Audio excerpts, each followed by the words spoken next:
आज हमारे साथ मौजूद हैं अमरोहा जिला पंचायत सदस्य डॉक्टर सोरन सिंह, जो कि एक पर्यावरणविद भी हैं। वह पर्यावरण को सुरक्षित और संरक्षित रखने के लिए क्या कार्य कर रहे हैं, इस बारे में JPN 7 ने उनसे बात की। आइए जानते हैं वह क्या कहते हैं।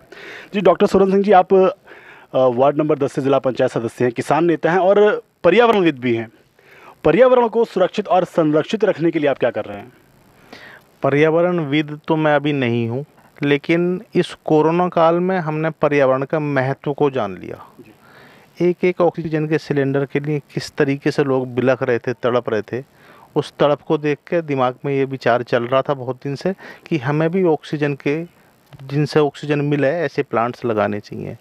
अभी प्लानिंग ये है कि अपनी गाड़ी में रोज़ाना 40 पेड़ रखूँगा, 4 गाँवों में जाऊँगा, उन गांवों के मौजूद आदमियों के साथ लेकर जो भी सार्वजनिक स्थल होगा जहां पेड़ लगाए जा सकते हैं, चाहे स्कूल हो, पंचायत भवन हो और कोई अस्पताल की जगह हो, वहां जाकर उनसे ही पेड़ लगवाए जाएंगे और उनसे प्रेरित भी किया जाएगा। अभी तक तो मैंने अपने वार्ड नंबर 10 के जितने गांव हैं, उन गांवों में जो प्राइमरी स्कूल हैं या मुख्य चौराहे हैं, वहाँ पर एक शपथ लिखवाई है, अगर सांसें हो रही कम, आओ पेड़ लगाएं हम। अगर सांस बचानी है तो हमें पेड़ लगाने पड़ेंगे।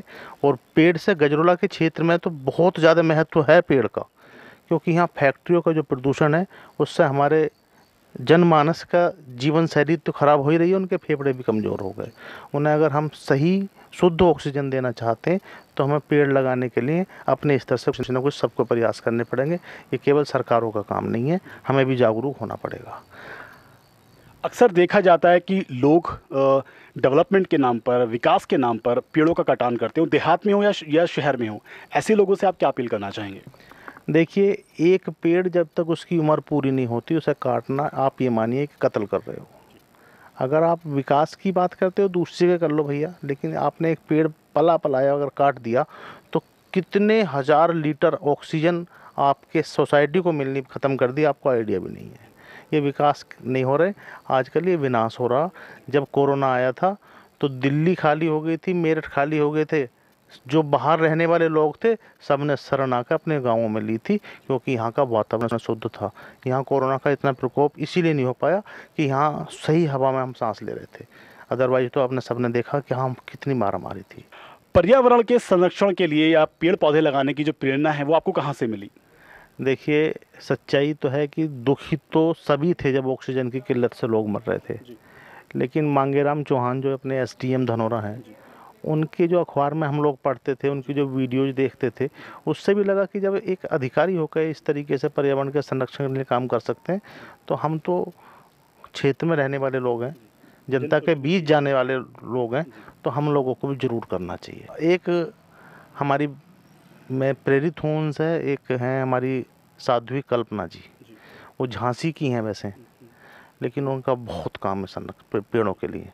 उनसे मेरी मुलाकात हुई दिल्ली में और हम लोगों ने भी ये सोचा कि जिस तरीके से वो लोग काम करते हैं तो उनके जितना हम नहीं कर सकते, लेकिन जितना भी कर सकते हैं उतना तो करें, अपना हिस्सा कहीं तो। जब गिलहरी राम मंदिर पे पुल बन रहा था तो गिलहरी रेत के ऊपर लेट के फिर पानी में जाकर लेट जाती थी, और उसको इसलिए उससे कहा कि अब तेरे इस 4 रेत के दानों से क्या हो रहा। उसने कहा मेरा हिस्सा तो है, योगदान मेरा योगदान है, मेरी सहभागिता है, तो इतना तो हम सबको करना चाहिए। आपने पर्यावरण की बात की है, भविष्य में आप पर्यावरण को संरक्षण करने के लिए, संरक्षित रखने के लिए क्या क्या अभियान चलाने वाले हैं ताकि हमारे क्षेत्र का पर्यावरण स्वस्थ रहे, स्वच्छ रहे? मैं जिला पंचायत की शिक्षा समिति का सभापति भी हूँ। जो ये हमारे प्राइमरी स्कूल हैं, इनमें कायाकल्प के लिए, रख रखाव के लिए पैसा आता है, बंदरबाट होती है। मैं अपने स्तर से प्रयास करूंगा और सुनिश्चित करूंगा कि जो भी SMC है, स्कूल मैनेजमेंट कमेटी, वो लोग अपने स्तर से भी, हम तो 4-4 पेड़ लगाएंगे, वो भी पेड़ लगाएं और हमारा जो उसका स्कूल का प्रांगण है वो हरा भरा दिखना चाहिए, सुंदर दिखना चाहिए। लोग आएंगे तो और अच्छा लगेगा उन्हें। ये थे जिला पंचायत सदस्य डॉक्टर सोरन सिंह, जो कि दावा कर रहे हैं कि वे अब हर रोज 40 पेड़ लगाने का प्रयास अपने स्तर से करेंगे। वीडियो जर्नलिस्ट रमेश मशकूर के साथ आशुकिन कुरैशी, JPN 7।